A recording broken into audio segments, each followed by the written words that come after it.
PanduhJess and welcome back to my channel. For today's video, I'm going to be talking about and showing you guys my weekend at Crunchyroll Expo. Yes, I finally did what I said I was going to do and I went to an anime convention that was in AX.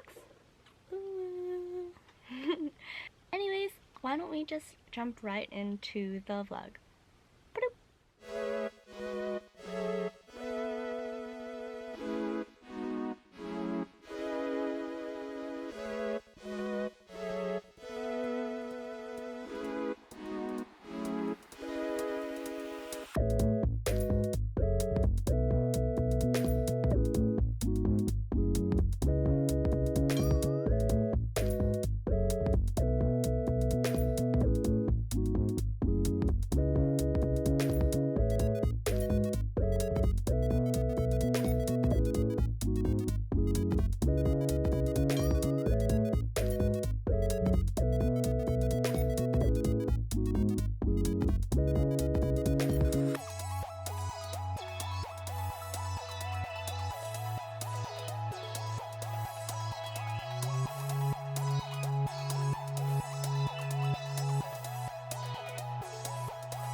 Gotta be in character. I know. I've never gotten one, but Same. I hope to get one soon. The giveaway. Yes, exactly.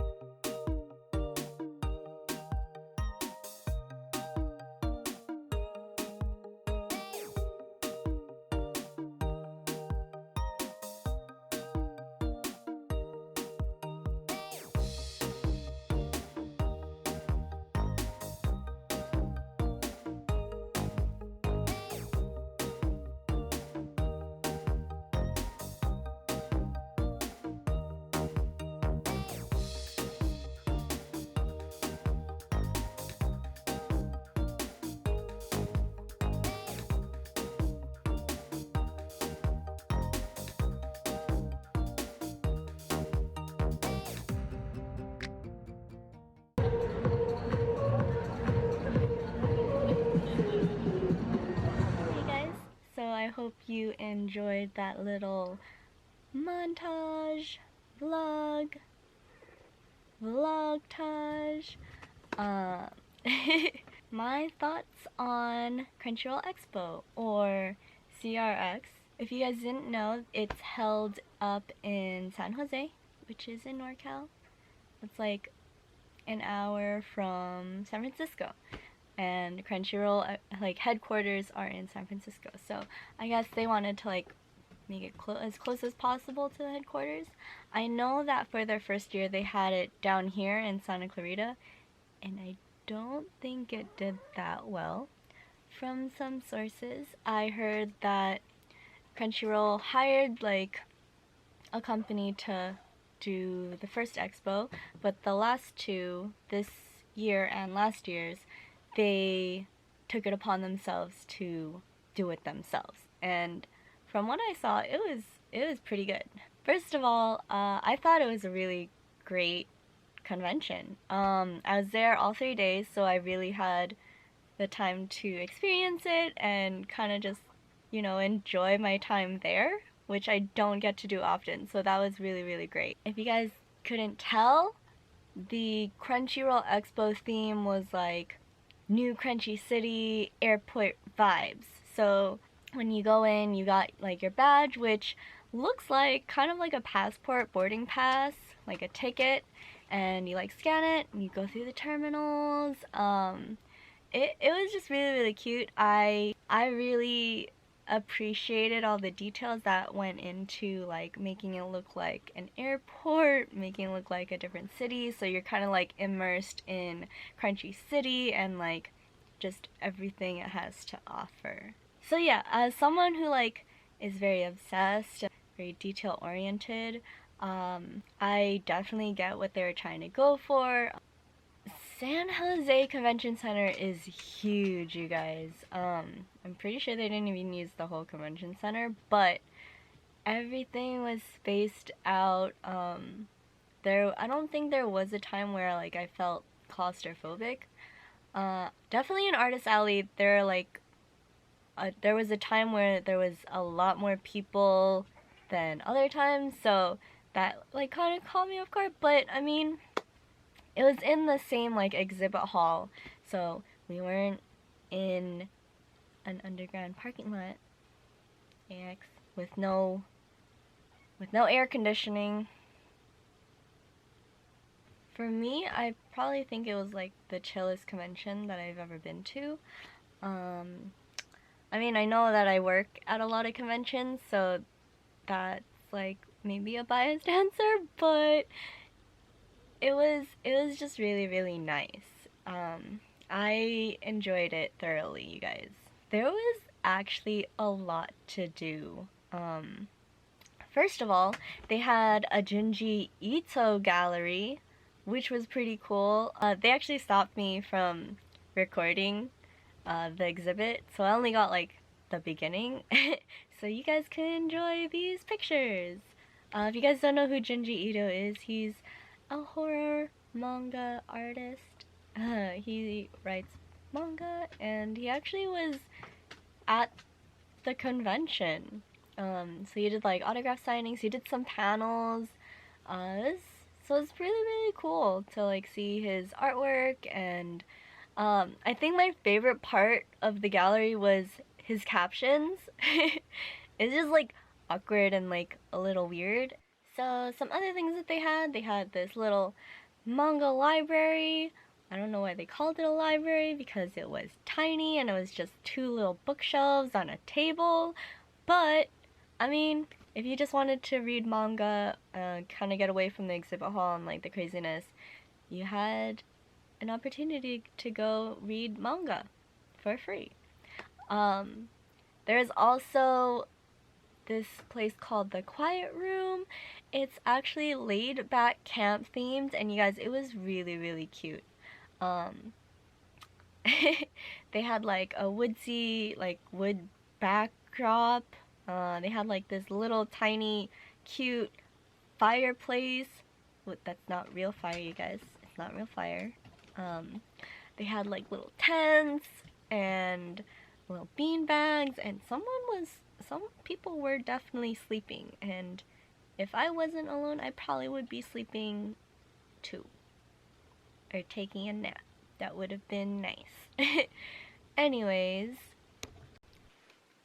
they also had an arcade room where they just filled it with a ton of Japanese arcade games. I thought that was pretty cool, and it was for free. So there's just so many people. They're playing like DDR. They're playing that drum game. I have no idea what these games are called, but they're playing like Street Fighter. It was pretty cool. Basically, all the games that you can find at like round one, which is like one of my favorite arcade places to go to.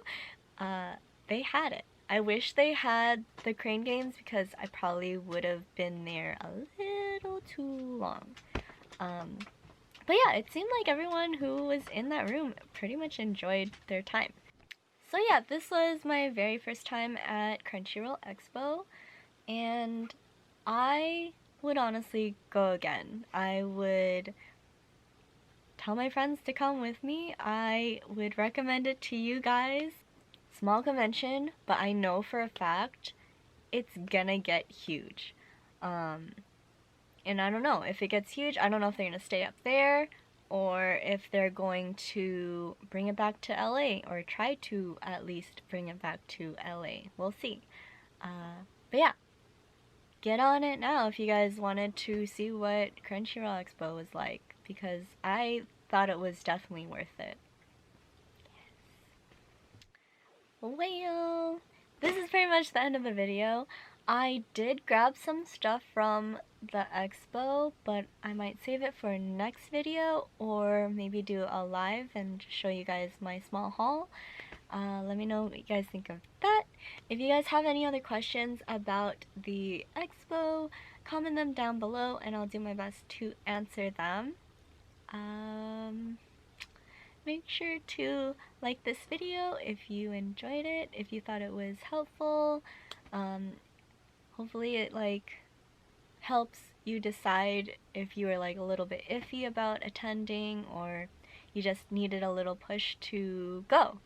But yeah, subscribe to my channel and turn on the notification bell to know when I put out another video. And I'll see you guys in the next one. I'm PanduhJess. See you guys later. Bye!